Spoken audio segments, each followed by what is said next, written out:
Oh, hello. What about you? Some for you? You want some? Come on, you gotta come in and get it. You gotta come and get it. No, you've had some. Come on. No. No, this one. There you go. You're greedy. You just eat way too much. What about you? Big boy. What about you? You want some? What about big boy? Big boy, come on. Look, up the back there. Him. Come here, big boy. Come on. This guy hardly ever comes over and takes food by hand. Oh, look, he's doing it. Oh. Get it, big boy. You gotta get in there. Here, I've got some for you. Come on. Not you. There you go. Big boy. Come on. Come on. Did you get some? Come on. Come on. Come on. You can do it. Don't be scared. Come on. He's scared of you. Well, it's not raining anymore, but it's really windy, and that breeze is absolutely freezing. So we've got 3 layers on now, and hat. Look at your hat. Yeah, it's freezing. You're currently modelling that hat because our daughter made it. Yes, Abby. She's very clever. That's a huge pom-pom. She's look at the size of this thing. That's huge. I've never seen a pom-pom that big before. I think she's made about 6 in isolation, so it gives her something to do. Yeah. That looks good.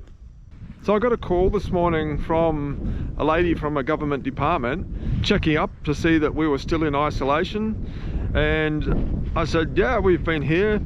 And she said, oh, have you ducked out at all?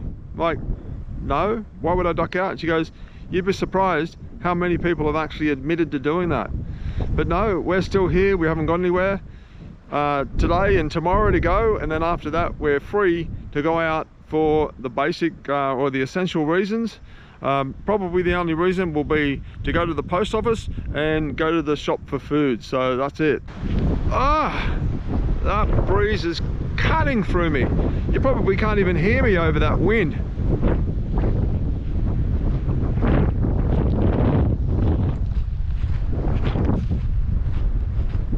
It's still supposed to snow tonight, and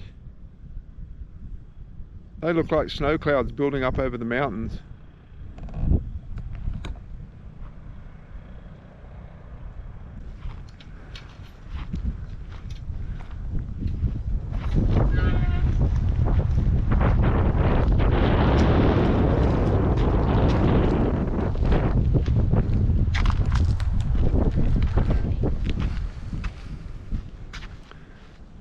This is our boundary fence here, but look at the view over that valley.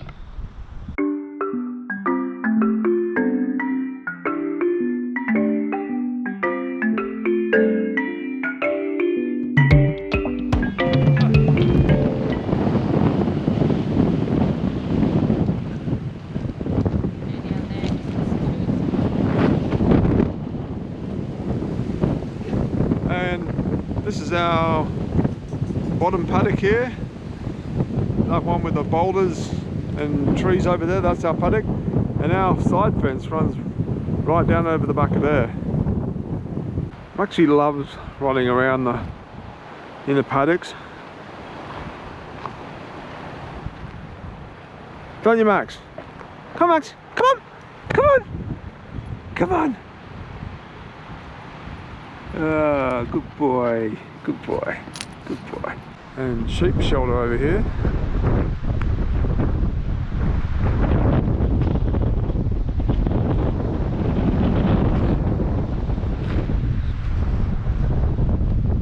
All the prevailing winds come this way, so the sheep can get in here and get out of the worst of it.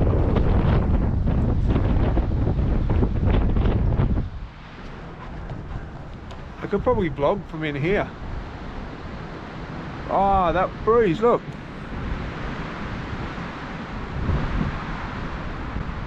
Cold? It's fine under here, so I could come down and get a couple of lights and do some vlogs from down here. Yeah? No? Okay.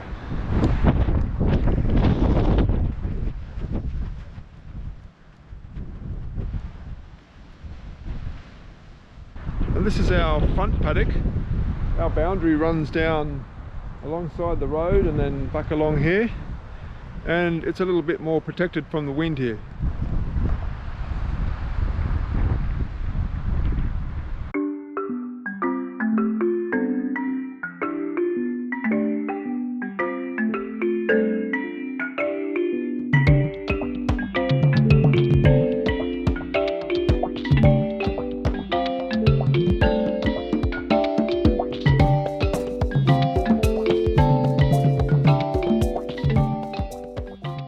This is our orchard. We've been in drought for 3 years, so we haven't had any fruit for a long time. But now that the rains are starting to happen, maybe we'll get some fruit next summer.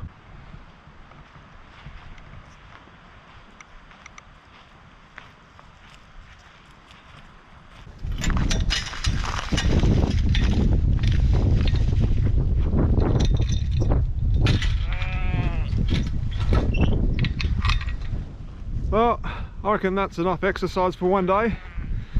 Time to go in for a cup of tea.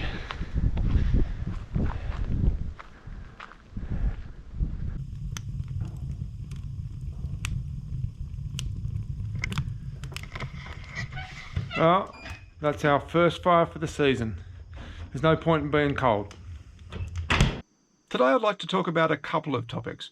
Firstly, there seems to be a bit of a social media backlash against overseas travellers. That's most likely because 2/3 of COVID-19 cases in Australia are from people who've returned from overseas. Only 1/3 of cases are through community transmission. On one hand, it's understandable, but on the other hand, tourism is such a major economic push for most countries. People shouldn't feel ashamed that they wanted to go overseas before coronavirus escalated. When we left to go to Vietnam, no travel warnings were in place. China, yes, but not Vietnam. As they say, hindsight is a wonderful thing. It escalated really quickly while we were there. However, people who ignored the travel warnings once they were in place can't really complain about being stuck in quarantine. Your own desire to travel or decision not to will most likely influence your attitude towards this. Myself, I can't wait until this is all over, and I will definitely be travelling again as soon as it's safe to do so. Today, I was asked by Joel Burns, one of my YouTube viewers, if I thought the cruise ship industry will survive COVID-19. Good question. I think the cruise ship industry will face the same challenges as most travel companies. The smaller companies will just go out of business and cease to exist, but the bigger companies will be able to extend their loans and ride out the pandemic. Unlike the national airlines, who will get financial bailouts from the government, the cruise industry will be on its own.